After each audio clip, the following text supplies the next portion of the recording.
안녕하십니까. 이번 시간에는 지난 시간에 이어서 지난 시간에 사막화까지 있죠. 21세기 환경 문제 중에 다섯 번째 사막화까지 하고, 오늘 이 시간부터는 또 황사 현상에 대해서 설명을 하도록 하겠습니다. 자, 황사 현상. 지금 우리가 황사현상이라고 말을 과거에는 황사현상으로 했습니다만, 지금은 좀 더 세분화 시켜가지고 미세먼지 또는 초미세먼지라고 얘기를 하죠. 이 황사현상은 왜 일어나는가? 왜 우리나라에게 피해를 많이 주는가? 발원지가 어디에서부터 시작되는가에 대해서 설명을 하도록 하겠습니다. 자, 황사현상. 주로 과거에는 황사현상이 봄철에 많이 일어났습니다. 왜 봄철에 일어났는가부터 설명을 드리도록 하겠습니다. 자, 그러면은 먼저 어디에서 발원을 시작했냐 하면 타클라마칸 사막이라고 중국의 서부 지역이죠. 거기에서부터 이제 발원이 되고, 고비 사막, 텐켈 사막 이런 사막 지역에서 바람이 불면은 이 사막 지역의 모래바람이 토양 입자가 아주 이제 큰 것들은 바람에 의해서 이렇게 높이 올라가지 않겠지만, 아주 미세한 입자들, 작은 입자들은 바람이 불면은 바람의 속도에 의해서 공중으로 많이 올라가죠. 올라간 사막에서 토양 입자들. 그 다음에 내몽고라고 하죠. 네이몽고 또는 네몽고라고 이렇게 표현을 하는 거죠. 내몽고 고원, 황토 고원, 우르도스 사막. 중국은 굉장히 땅덩이가 넓죠. 땅덩이가 넓기 때문에 사막 지역도 상당히 많은가 보죠. 그러면은 이같이 땅덩어리가 넓은 곳은 숲이 우거진 곳도 있고, 또 메말라 가지고 사막화된 지역도 많이 있고 그렇습니다. 우리가 호주 하면 상당히 땅덩이가 넓고 또 숲이 많이 우거지고 그렇게 생각하죠. 그런데 호주도 내륙에 가보면은, 저는 이제 가보진 않았습니다만은 지도상으로 보면은 호주도 사막이 상당히 넓은 사막이 내륙 지역에 펼쳐져 있습니다. 중국도 마찬가지로 이같이 큰 면적이다 보니까 사막 지역도 있다는 거. 미국도 굉장히 큰 면적이죠. 미국도 보니까 아주 이런 그 사하라 사막 같이 풀이 하나도 없는 사막은 그렇게 보이지 않지만은 사막 비슷하게 숲이 없고 상당히 건조한 지역이 있더라고요. 자, 이런 우르도스 사막, 이런 것들이 한국과 일본으로 바람을 따라서, 편서풍을 따라서 날아오는 것이 바로 황사 현상이다.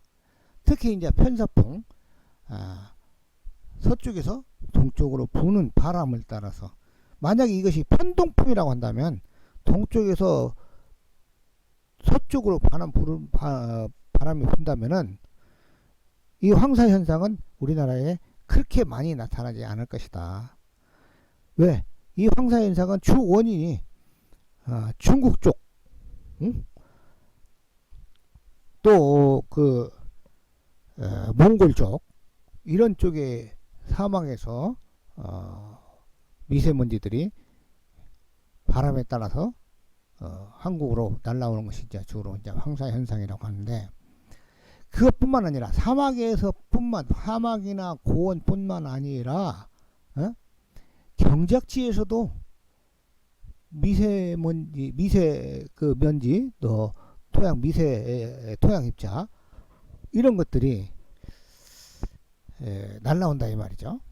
근데 이제 주로 계절적으로 봤을 때는 봄철에는 경작지가 광활한데, 중국의 경작지가 아주 넓은데, 봄철에는 아직 재배 작물이 땅에 들어갔지 않죠. 그리고 지표면이 완전히 노출되어 있죠. 노출되어 있기 때문에 아주 그 토양 입자가 그 바람에 아주 노출되어 있기 때문에 바람이 불면은 이것이 공중으로 올라가 가지고 풍향이 편서풍, 서풍이다 이 말이죠. 편서풍을 타고 우리나라로 이 미세먼지들이 날라오는 것이 황사현상이다. 그런데 이제 요즘에는 황사현상도 아주 그 피해를 많이 주지만은 또 미세먼지들이 이 황사현상은 과거에 이제 황사현상은 주로 이제 봄철에 편서풍을 타고 이제 우리나라로 넘어오는데 지금은 이 미세먼지들이 중국에서 발생한 미세먼지들이 편서풍이 아니래도 바람이 별로 안 불더라도 너무나 많이 이 미세먼지들이 발생하다 보니까 이 서해안 쪽으로 중국과 가까운 서해안 쪽으로 많이 넘어오죠. 이것이 이제 미세먼지. 물론 이제 우리나라에서도 미세먼지 발생이 되기는 됩니다만은 중국에서 발생하는 양에 비하면 그렇게 많지 않다고 볼 수가 있죠. 그래서 이 우리나라 한반도에서도 주로 미세먼지는 어디에서 많이 발생이 되고 또 어디에서 많이 이 그 농도가 높냐 하면은 동쪽보다는 서쪽에 미세먼지가 많이 있죠. 그건 중국과 가깝기 때문에 그렇다고 볼 수도 있겠습니다. 잠깐만요. 중국과 그래도 가깝게 접해 있기 때문에 서해안 쪽이 서쪽이 미세먼지가 많이 발생을 합니다. 이제 황사현상과는 약간 차이는 있겠습니다만은 그래도 황사현상과 많은 부분 오버랩 된다고 볼 수가 있죠. 미세먼지가요. 자, 그 다음에 중국은 높은 산이 별로 없고 광활한 면적이 농사짓기에 적당한 넓은 곳이며 인구는 많아 대부분의 땅을 경작지화한다 라고 했어요.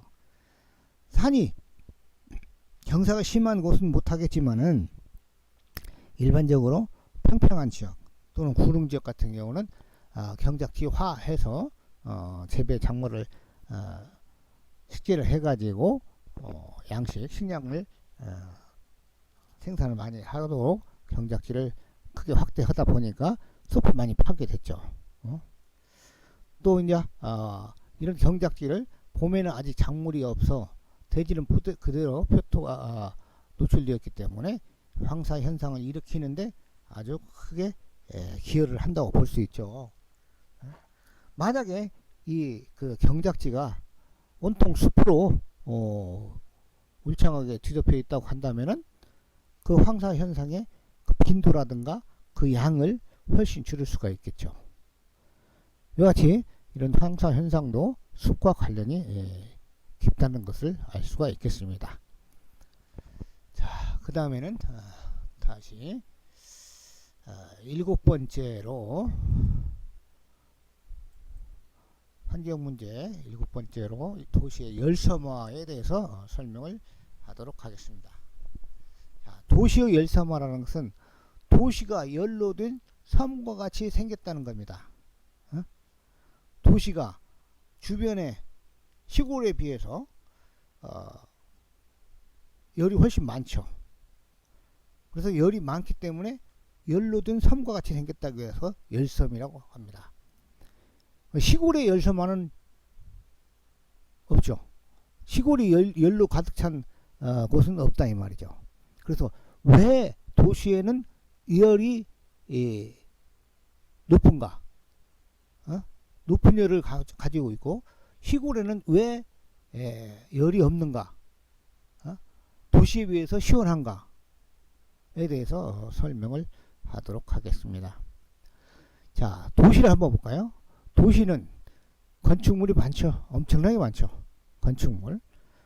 요즘에는 또 건축물 중에서도 높은 빌딩, 그 높은 빌딩이 서울 같은 경우는 아파트가 아닌 그 상가 건물, 사무실 건물들도 높은 빌딩이 많이 있습니다만은 지방도시 같은 경우는 아무래도 그런 상가 빌딩이라든가 사무실 빌딩에 비해서 아파트가 줄을 이루고 있죠. 높은 빌딩에. 전주만 하더라도 높은 빌딩 하면은 아파트죠. 최근에 혁신도시 만성동에 혁신도시 만성동인가요? 거기가 만성동은 법조타운이죠.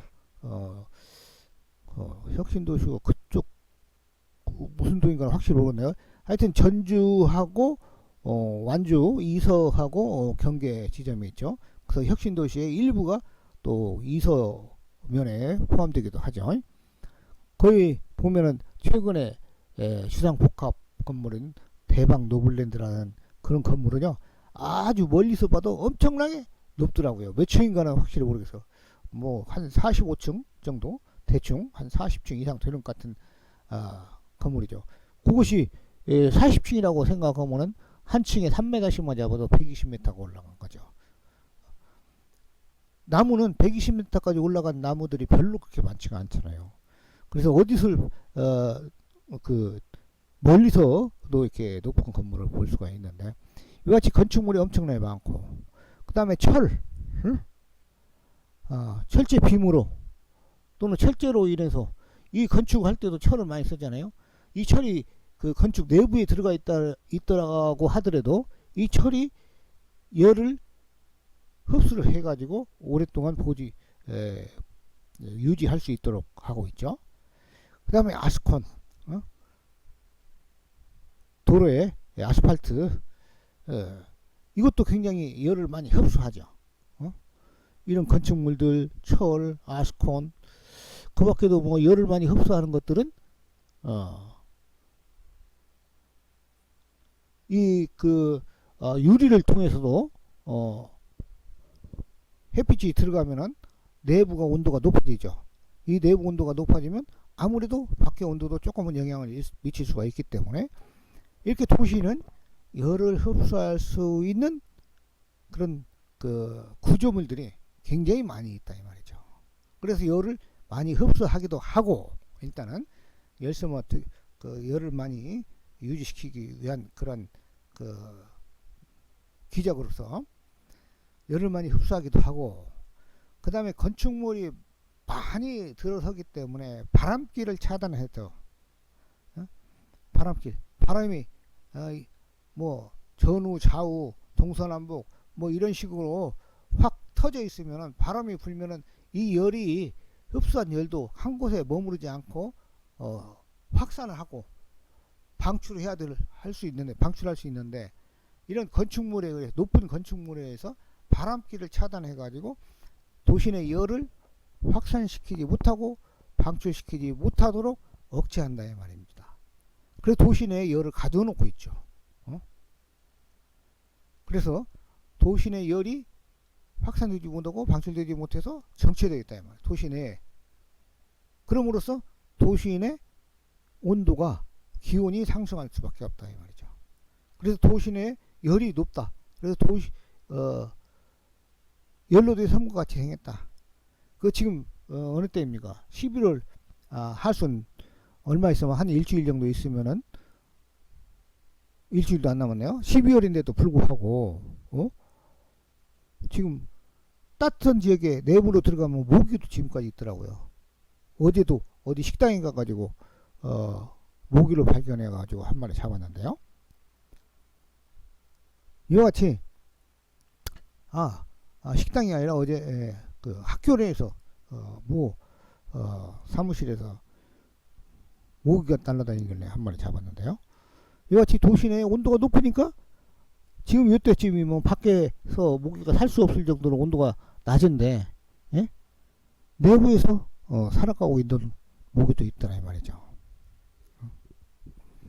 그것이 이제 도시가 연료된 섬과 같이 됐다는 것이죠. 그 다음에 도시나 시골이나 똑같이 온도가 비슷하다면은 연료된 섬과 같이 보이지 않죠.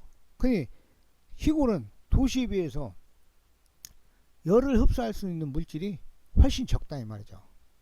훨씬 적어요. 건축물도 많지 않고 도로도 많지 않죠. 도로가 많지 않기 때문에 아스콘 포장도 적죠. 그 다음에 건축물이 적기 때문에 철도 없죠. 철도 많지 않죠. 그 다음에 건축 내에 열을 가둘 수 있는 그런 시스템도 도시에 비해서 훨씬 적죠. 그렇기 때문에 시골은 도시에 비해서 온도가 기온이 낮다는 거죠. 그 다음에 또 기온을 낮출 수 있는 기작이 도시에 비해서 시골은 많다.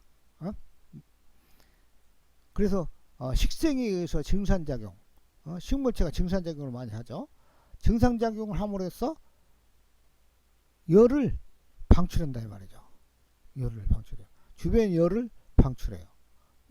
주변의 열을 떨어뜨린다 이 말이에요. 도시에 비해서. 왜?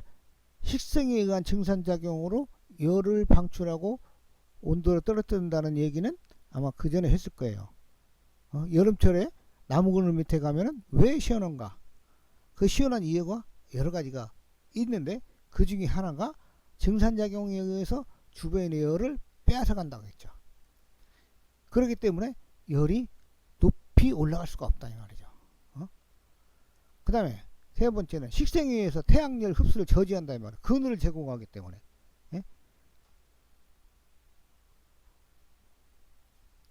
그늘이 생성이 되기 때문에. 그늘이 생성이 되면은 어떻게 돼요? 광 에너지가 열을 발생을 시킬 수가 없다는 거죠. 복사일 그늘 생성이기 때문에 이런 아까 아스콘이라든가 철이라든가 건축물은 햇빛이 비치면은 햇빛을 받으면은 열 에너지로 전환이 돼 가지고 열을 발생을 시키는데 식물체 잎이나 줄기는 증산작용을 하기 때문에 빛을 받아도 그 열 에너지로 전환시키는 양이 극히 적다 이 말이죠. 앞에서 말한 건축물, 철, 아스콘 이런 것들에 비해서. 그렇기 때문에 열이 높지 않다. 그 다음에 건축물이 많지 않기 때문에 거기 떠나서 먼저 할까요? 건축물이 많지 않기 때문에 바람길 차단이 별로 안 된다 이 말이죠. 바람이 불면 열이 한 군데 생겼다고 하더라도 바람이 불면 확산이 되고 방출이 되기 때문에 그 지역의 원도가 낮아지죠. 그렇기 때문에 열로 된 섬이 있을 수가 없다는 거죠. 마지막으로 복사열이 도시에 비해서 훨씬 적다. 복사열이 무엇인지 아시죠? 햇빛이 지상의 어떤 물체에 닿았을 때 열 에너지로 전환이 되는 그 열이 도시에 비해서 시골은 훨씬 적다는 거죠. 이와 같이 도시는 열을 많이 가둘 수 있는 시스템으로 되어 있고요. 시골은 열을 많이 흡수하지 못하도록 하는 시스템으로 되어 있기 때문에 도시가 시골에 비해서 기온이 훨씬 높을 수밖에 없다. 그래서 뭐 열 화상 카메라 이런 걸로 측정을 했을 때 공중에서 높은 곳에서 측정을 했을 때 도시는 열로 된 섬과 같이 보인다. 그래서 도시의 열섬화가 된다. 그래서 도시가 크면 클수록 이 도시에 열을 가둘 수 있는 양은 더 많아지겠죠. 그래서 도시가 크면 클수록 도시의 열섬화는 더 심화된다고 볼 수가 있겠습니다. 자, 그 다음에는 이같이 열섬화에 대해서는 이 정도 하고요. 다음 페이지는 열대야 현상으로 넘어가도록 하겠습니다. 그러면 열대야 현상에 대해서 말씀을 드리면, 열대야는 어느 때를 열대야라고 하냐? 집 밖에 야간 최저 기온이 25도씨 이상인 날의 밤을 열대야라고 한다.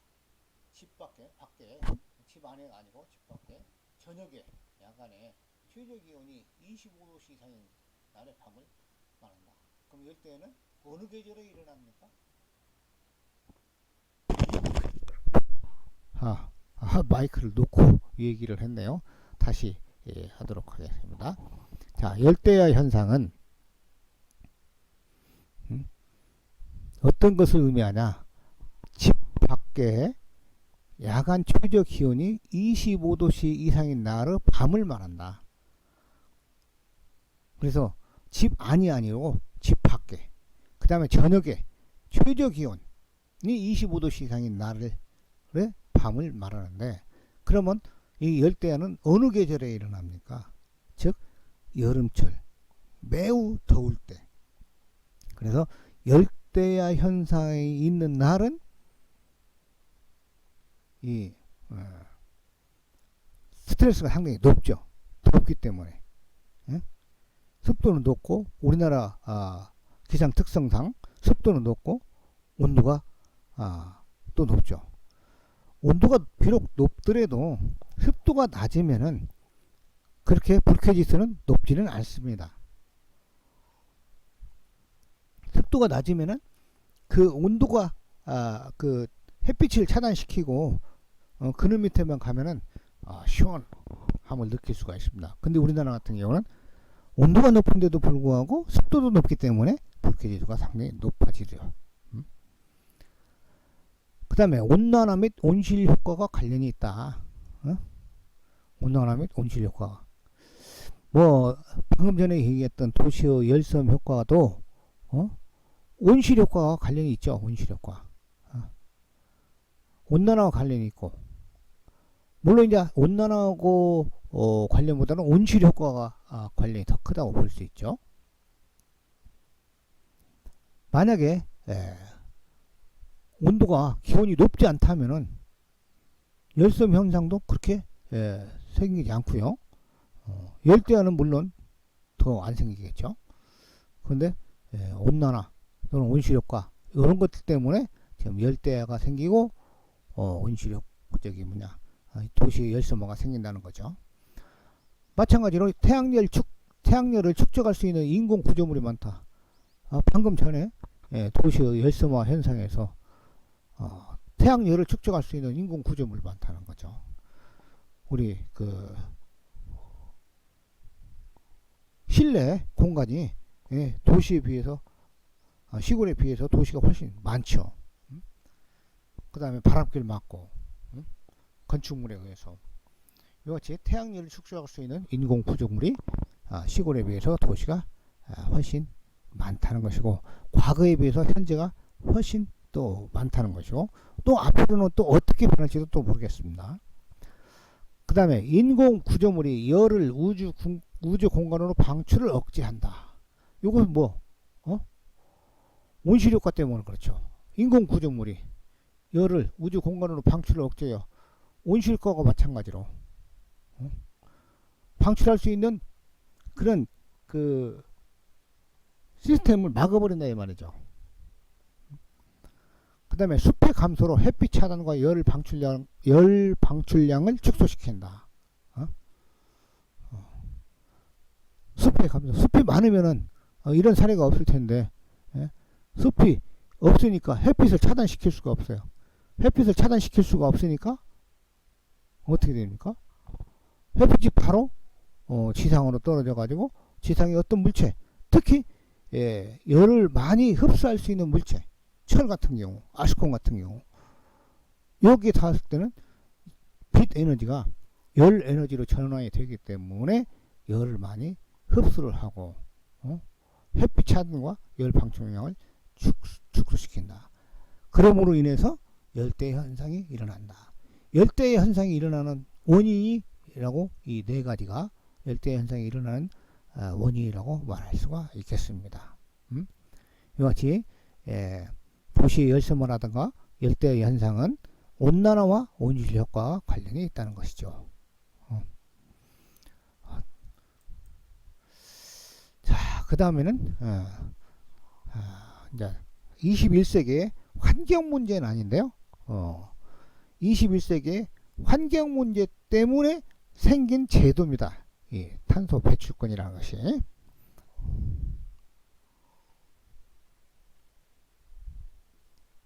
탄소 배출권이라는 것은 소림지 등에서, 즉 숲, 숲 등에서 이산화탄소를 흡수한 만큼, 숲이 이산화탄소를 흡수하죠. 어떤 과정에서요? 광합성을 하는 과정에서 이산화탄소를 흡수하죠. 이산화탄소를 흡수한 만큼 이산화탄소를 배출할 수 있는 권리다 이 말이죠.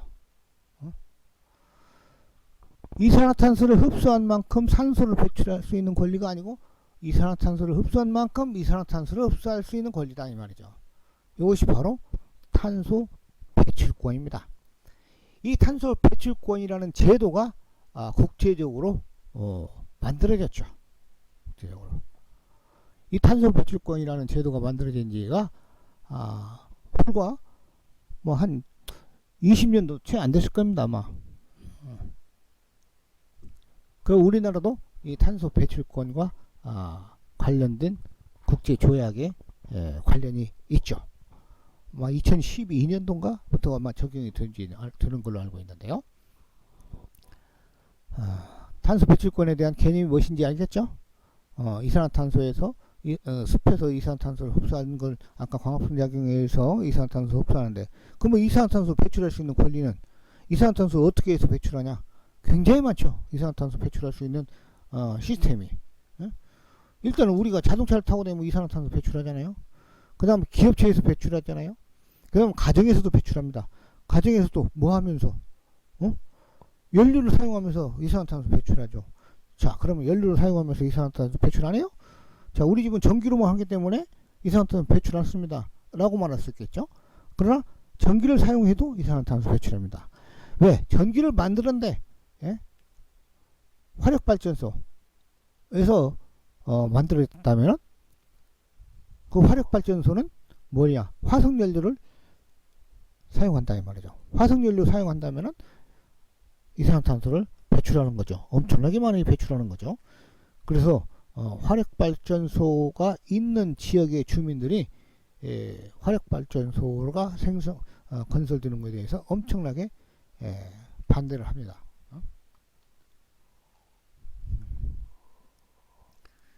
그 다음에 오염물질은 지구온난화 등 여러가지 환경 문제를 야기하고 있다라고 했죠. 공장 등 산업체는 이산화탄소 등 오염물질을 내뿜고 있다. 뭐 공장에서만 내뿜는 것이 아니라 방금 말씀드린 바와 같이 특히 우리나라 자동차가 엄청나게 많죠. 전주만 하더라도요, 전주 인구가 약 60만 정도 되는데요, 자동차 대수가 30만 대가 넘는다는 거죠. 그러면 2명당 한 대씩이 있다는 거죠. 2명당 한 대씩 자동차가. 정확한 통계는 뭐 우리는 모르겠습니다만 언뜻 제가 듣기에 그런 얘기를 들었습니다. 전주 인구는 아시죠? 대충 얼마라는 것을 뭐 인터넷 찍어보면 바로 알고, 아마 차량 대수도 인터넷 찍어보면 나올 수도 있겠죠. 대충 우리 전주시의 인구가 약 60만 조금 넘는 걸로 알고 있는데, 근데 자동차 등록 대수가 30만 대가 넘는다는 거죠. 그럼 바로 뭐냐? 그만큼 이산화탄소를 많이 배출할 수 있는 그런 구조로 되어 있다. 이렇게 볼 수도 있겠죠. 그 다음에 기후변화협약에 의해서 2008년도부터 CO2 배출량이 제한된다라고 했어요. 기후변화협약. 기후변화협약이 언제 생겼습니까? 1992년 브라질 리우데자네이루에서 기후변화협약을 했죠. 리우환경회의에서. 그래서 그때 92년도에 기후변화협약이 구성이 돼가지고 2008년도부터는 CO2 배출량, 자 12년 전이 됐죠. 2008년 전이면. 근데 이제 그 적용되는 그 국가가 선진국부터 적용을 시키고, 내가 기억하기로는 우리나라도 2012년도부터는 이 탄소 배출권의 국제 조약에 적용을 받는다라는 것을 알고 있습니다. 자, 그런 차원에서 과거에는 나무를 심을 때 뭐 때문에 뭐 하려고 나무를 심었습니까? 뭐 하려고? 목재를 생산하려고 나무를 주로 많이 심었습니다. 과거에는. 지금같이 공익적 가치에 대해서 크게 신경 쓰지 않았어요. 그런데 그렇게 신경 쓰지 않고 나무를 심었습니다. 그래서 과거에 한솔그룹에서 호주에다가 2만 헥타르, 뉴질랜드에다가 1만 헥타르의 조림을 하였습니다. 그런데 그때 한솔그룹에서 여기에다가 조림을 할 때의 목적은 방금 말씀드린 바와 같이 목재 생산을 위해서 조림을 했는데 지금에 와서는 목재 생산에 의한 경제적 가치보다 공익적 가치가 더 클 수도 있다 이 말이죠. 특히 탄소 배출권.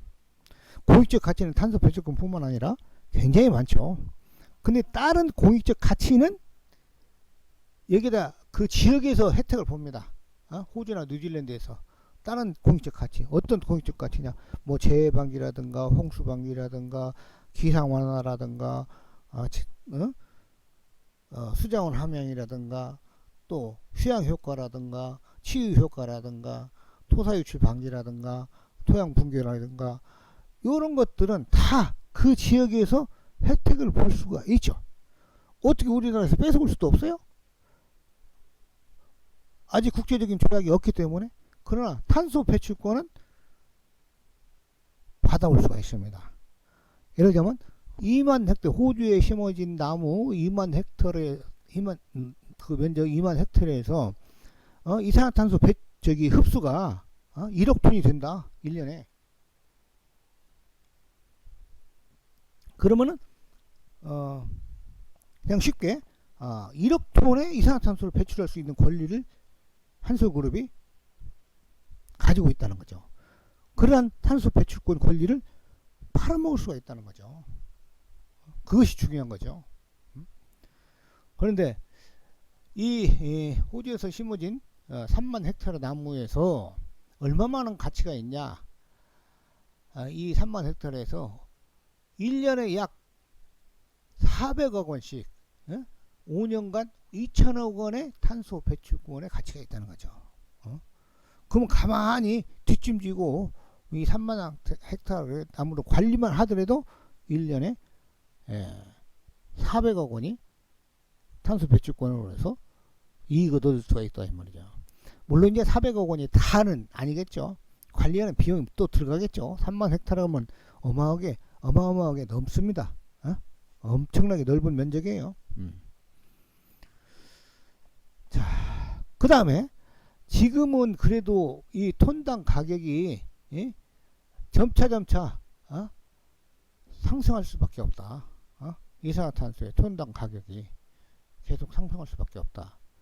그래서 가만히 두면은 나무는 더 많이 자라기 때문에 이산화탄소 더 많이 흡수한다. 더 많이 흡수하는데 또 톤당 이산화탄소 배출 가격이 탄소 배출권 가격이 높아지기 때문에 또 수익은 더 올라갈 수밖에 없다.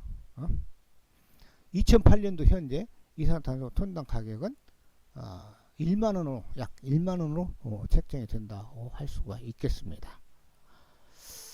이와 같이 탄소 배출권도 21세기 환경 문제가 생겼기 때문에 이러한 국제조약이 구성이 된 거죠.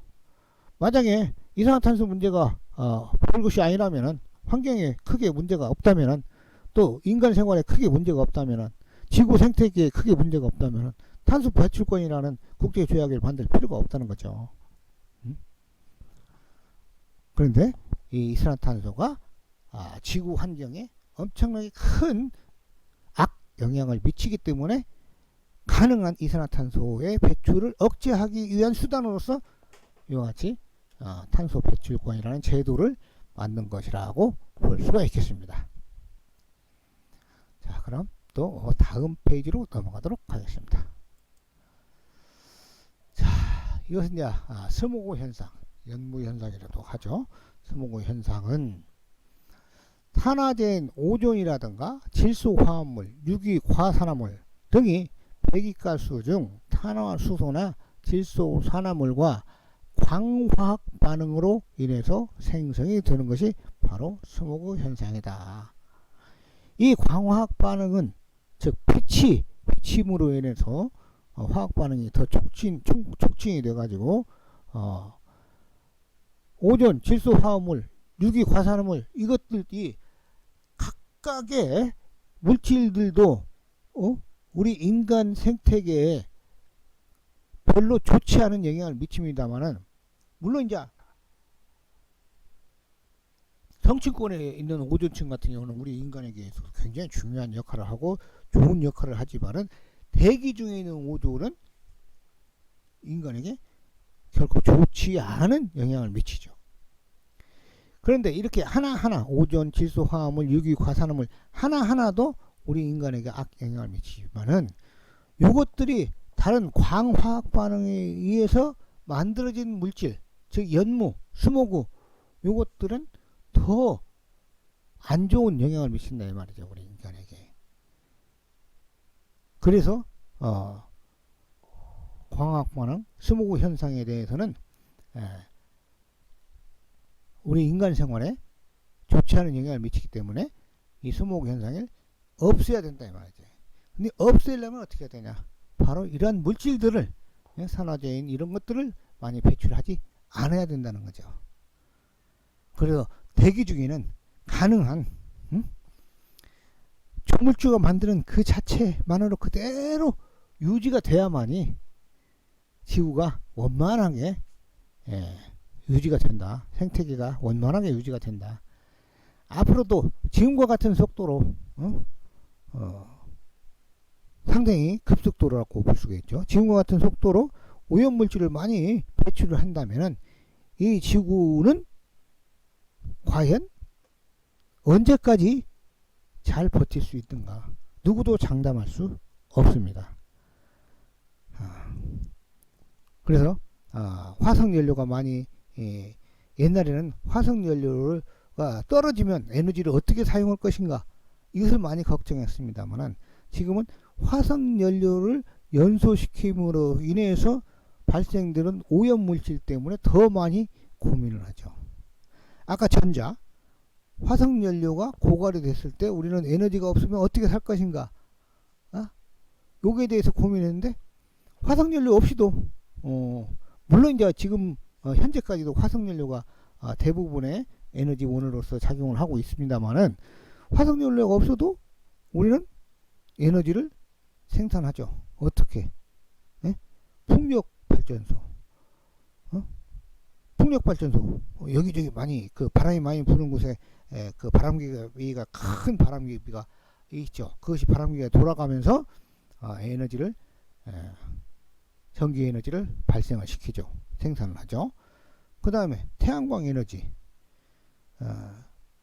지금 태양광 에너지 발전소가 상당히 군데군데 중소규모로 많이 설치가 되어 있죠. 이 태양광 에너지가 또 필요해서 태양광 에너지를 많이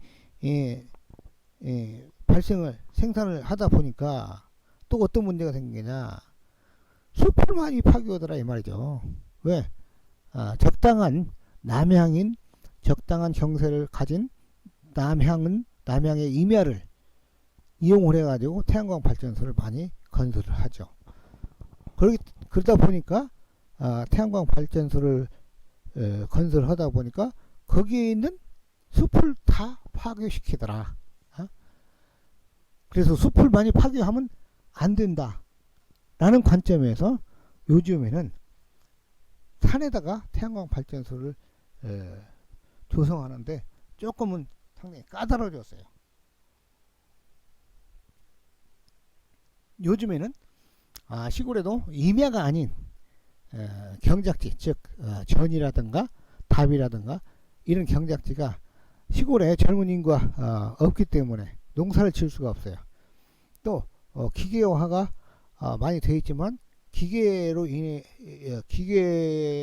사용해서 농사 지을 수 없는 땅들, 이런 것들이 태양광 발전소를 건설하는데 적당한 땅을 찾아서 지금은 산을 이용하는 것보다도 그런 묵전이라든가 묵답, 묵어있는 전답을 이용해서 태양광 발전소를 건설하는 경우도 많이 생기고 있죠. 이와 같이 우리 인간은 머리가 아주 좋기 때문에 과거에 공룡시대가 있었다고 하죠. 우리가 보지는 않았지만 공룡시대 그때에는 지구를 공룡이 지배를 할 정도로 공룡이 많았다는 거죠. 그러면 지금은 현재 어떤 시대요? 인류 시대죠. 인간이 지구를 지배한다고 볼 수가 있죠. 근데 공룡은 우리 인간같이 머리가 좋지 않아서 환경이 변화가 되는데 거기에 적응을 하지 못하고 완전 멸종을 하고 말았죠. 근데 우리 인간은 공룡에 비해서 머리가 아주 좋기 때문에 IQ가 높기 때문에 이렇게 다른 방향으로 전환을 쉽게 해가지고 즉 화석연료에 대한 의한 에너지를 발생할 수 없게 되니까 이제 아까 얘기한 조력발전, 풍력발전, 수력발전, 또 태양에너지 발전 이런 식으로 에너지를 발전시키는 방안을 연구해가지고 그렇게 그 대체로 화석연료를 대체하는 에너지 발생을 하고 있죠. 그래서 스모그 현상은 오염물질을 많이 발생을 시키면 안 되겠다 이 말이죠. 이같이 오염물질을 많이 일상생활에서 많이 발생을 시키면 스모그 현상이 일어난다 이 말이죠. 자, 다음 시간에는 척조, 녹조 현상에 대해서 설명을 드리도록 하겠습니다. 지금까지 약 40여 분간 강의를 했습니다. 이제 이번 학기도 거의 막바지에 다다르고 있는데요. 강의는 주로 이제 비대면으로 해왔습니다. 지금까지 대면 강의를 거의 하지 못하고 비대면으로 했는데 조만간 대면 강의도 가능하면 한 번 정도, 한두 번 정도라도 했으면 좋겠다는 생각이 들고요. 그 다음에 마지막으로 기말 시험은 대면 시험을 치를까 합니다. 그러니까 여러분들 지금까지 강의한 내용들을 상당히 많죠.